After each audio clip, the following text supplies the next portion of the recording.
Mes frères et sœurs, j'ai une question pour vous. Est-ce que vous agissez pour le retour de Jésus? Pasteur, agir pour le retour de Jésus, oh oui. Ah, il faut faire quoi? J'ai une question à vous poser ce matin. Est-ce que vous pensez que certaines personnes, certains enfants qui sont dans les orphelinats sont venus au culte?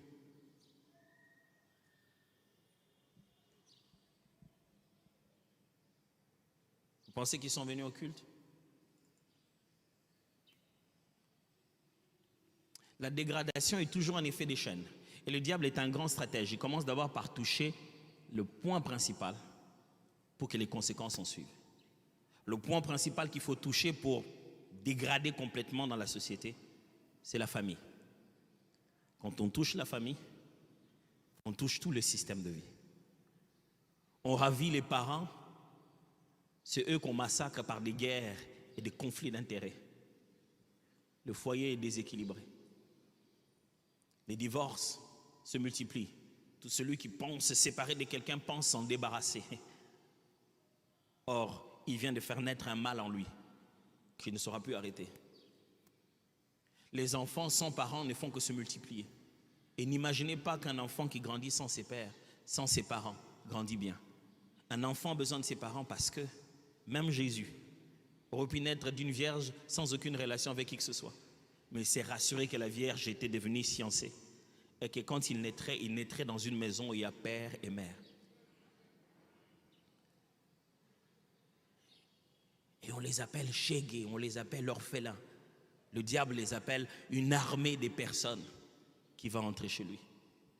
Autant que nous cherchons des gens qui vont partir avec Jésus, autant le diable en fabrique dès la naissance, dans le contexte dans lequel ces enfants vont naître. Il se rassure qu'ils sont déjà nés pour mal partir. Mes amis, est-ce qu'on veut que les gens aillent au ciel avec nous? Il faut faire quelque chose. Enfin, que faire? Je vous cite ces 4 verbes. Veiller, prier, témoigner et manifester. Veiller. Restez attentifs sur nos actions, nos décisions. Mes amis, ne cherchez pas toujours à avoir raison. Laissez partir certaines choses. On n'a pas le temps. Ne vivez pas votre vie en vous disant, lui, un jour, il verra. Ne gardez pas quelqu'un dans votre cœur. Ça ne sert à rien du tout. Vous avez déjà vu comment, quand vous êtes énervé contre quelqu'un et cette personne-là va bien? Chaque fois que cette personne sourit, vous avez mal au cœur. Vous avez même l'impression qu'elle commence à prendre du poids. Vous avez même l'impression que, vraiment, quelque part au fond de vous, vous voulez même que cette personne disparaisse. Vous êtes en train de détruire votre journée pour rien. Pasteur, on doit veiller sur quoi? Je ne parle pas d'aller faire des veillées de prière. Je parle de veiller sur ton propre cœur. De sorte que des choses ne viennent pas à ravir ton attitude vis-à-vis du Seigneur. Sur ton propre cœur. Je parle de prier. Priez, mes frères, parce que la vie ici, tout est spirituel. Ça peut vous sembler bizarre ce que je vais dire, peut-être un peu tiré par les cheveux, mais la télé c'est spirituel, la radio c'est spirituel, tout est spirituel ici. Par tous ces canaux de médias se passent des activités spirituelles. On communique des pensées, des idées, des croyances, on communique des états d'esprit.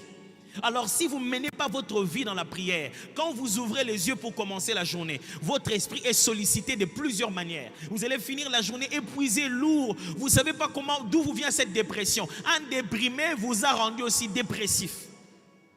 Veillez et priez, c'est votre manière de porter votre scaphandre, de porter votre équipement. En fait, que toutes ces choses qui nous attaquent dans le monde, on en soit protégé. Mais c'est aussi témoigner, frère. Si vous connaissez la vérité, parlez-en. Si vous connaissez la vérité.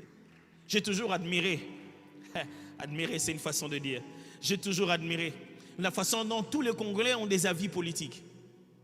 Si tu veux les sentir parler, bonjour, bonjour ne suffit pas. Dites seulement, ah Mboko, c'est parti. C'est parti. Vraiment, tout le monde sait avec précision ce que les politiciens devaient faire. Oh, je ne veux pas entrer là-bas. Tout le monde a quelque chose à dire, témoigner. Ils ont des stratégies à donner. J'entends même des chrétiens, quand vous lancez les débats, comment ils commencent à parler, ils sont vifs. Je dis, Pourquoi vous ne parlez pas de Jésus comme ça? La politique dont vous parlez là, vous ne connaissez même pas les choses en question. Ce sont que les avis, de ce que les informations vous donnent à la télé qui vous disent que tout ça est vrai. Vous spéculez sur une ignorance. Mais vous avez goûté. Vous avez senti qu'il est bon. Votre vie témoigne que c'est plus aisé d'avoir la paix du cœur en Jésus. Un message que vous avez expérimenté. Pourquoi vous ne témoignez pas? Regardez une femme convaincue d'un produit cosmétique. Elle en parle sans être payée. Elle en fait littéralement l'évangélisation. Dès qu'on lui dit, mais qu'est-ce qui a aidé tes cheveux à pousser? J'ai jamais compris pourquoi elles ont... Ok, c'est pas grave. Dis, les cheveux de là, sont les cheveux qui... Ma femme me dit, sont les cheveux qui se cassent facilement alors. Donc, c'est ce qu'on protège le plus. Donc, ensemble, dans la maison, on travaille activement. Et les jours où j'ai vu ses cheveux pousser, j'ai dit, oh, gloire à Dieu, alléluia. Les cheveux ont poussé. Mais je les entends parler de ça. Je dis, oh non, moi je veux mettre ceci.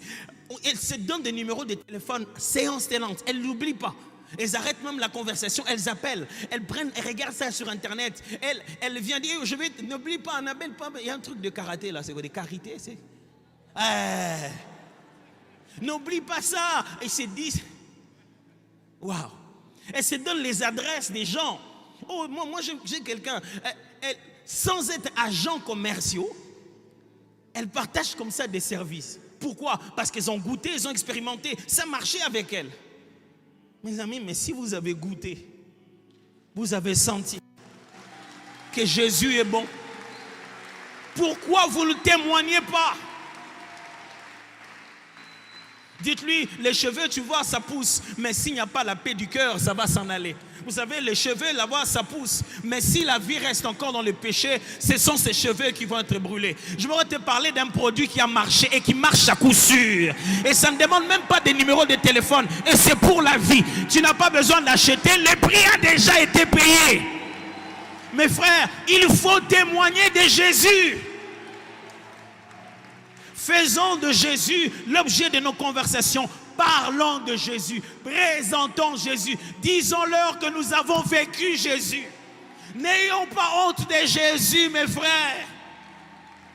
Oh non, pasteur, moi je prie, je vais avoir un enfant. Dieu ne m'a pas encore béni pour un enfant. Alors j'ai du mal à témoigner. Franchement, tu penses que Jésus sera Seigneur quand toi tu vas avoir un enfant? Est-ce que tu ne penses peut-être pas qu'il est en train de te protéger avec cette histoire d'enfant? Enfant ou sans enfant, chômeur ou travailleur, oh toi-même tu n'as rien, ce n'est pas que je n'ai rien, c'est que si je te l'ai donné, si je te l'ai donné. Frère, nous n'allons pas devenir des meilleurs témoins qu'on va devenir des millionnaires, détrompez-vous. Lorsqu'un pauvre témoigne devant un riche, les riches le regardent, ils cherchent quelque chose qui n'est pas de l'argent, parce qu'il a de l'argent. Quand le pauvre témoigne devant le riche, il dit, je peux avoir la paix que tu as là. Je veux dormir en paix comme toi tu dors en paix.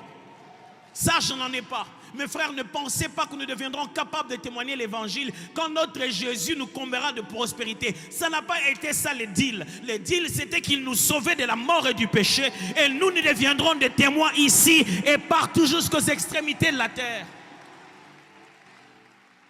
Enfin, manifester. Bien parler, c'est une chose. Vivre ça. Parce que ce que nous vivons vaut plus que ce que nous disons. Aujourd'hui, la grande faiblesse du christianisme, c'est trop parler, rien vivre. Aujourd'hui, la plus grande faiblesse du christianisme, c'est beaucoup de chrétiens, mais peu d'impact. 91% des chrétiens, dans le pays le plus corrompu du monde.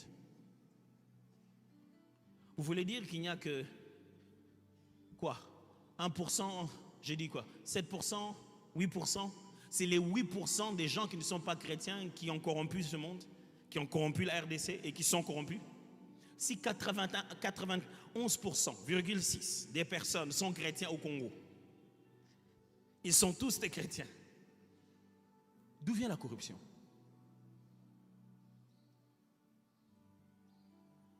Qui est-ce qui ont fait boiter les systèmes de vie de cette nation? Oh, tous ceux qui se disent chrétiens ne sont pas chrétiens. Tout ce qui se cache dans les églises ne sont pas chrétiens. Mais il faut que ceux qui sont chrétiens le manifestent. Alors, on ne va pas se fatiguer dans cette église à vous exposer à la parole de Dieu et à l'œuvre de son esprit, afin que la vie du Seigneur se manifeste personnellement en vous et socialement à travers vous. Mes frères et sœurs, il est l'heure de montrer que tu es chrétien. Pasteur, je leur montre que je suis chrétien. Chaque jour quand je viens, j'envoie le feu. Non, on n'envoie pas le feu. Arrive à temps. L'heure du travail, c'est 8h30. Toi, tu envoies le feu et tu viens à 10h. Ça, ce n'est pas être chrétien. Les valeurs chrétiennes, c'est l'intégrité, la ponctualité, le respect de l'autre. Oh non, pasteur, vraiment, moi je suis chrétien. Quand je viens là-bas, je les évangiles toujours, je les invite à l'église. Tu les invites à l'église, mais à chaque évaluation trimestrielle, tu n'accomplis jamais tes targets. C'est toujours de toi qu'on se plaint. Mais tu avais tel objectif, tu ne l'as pas fait. Ah patron, désolé, j'avais des retraites à l'église. Non, non, non, non, mes frères. Pour aller manifester Jésus, ce n'est pas ici, c'est là-bas dehors. Oh pasteur, moi je n'aime pas quand on va dans ces retraites de travail, de colloques là, pendant les heures de pause, il parle que de péché. Où est-ce que tu veux luire en tant que lumière? Au milieu de lumière? C'est dans les ténèbres qu'il faut aller. Pendant qu'ils préparent une retraite de travail, toi tu prépares une retraite d'évangélisation. Dis Seigneur, quand je serai là-bas, change nos conversations. Quelles que soient nos conversations, ramène-nous à Jésus. Donne-moi toujours une opportunité pour que je puisse parler de Jésus. Frères, ne vous défilez pas. Ne cherchez pas tous à entrer dans le ministère. Le travail, c'est déjà votre ministère. Vendre au marché, c'est déjà votre ministère. Ne cherchez pas à devenir pasteur. Vous êtes déjà évangéliste en train d'apporter la parole de Jésus. Soyez conséquents. Puis je vous demandais de prier un moment avec moi en disant au Seigneur, je veux faire ce que je dois faire.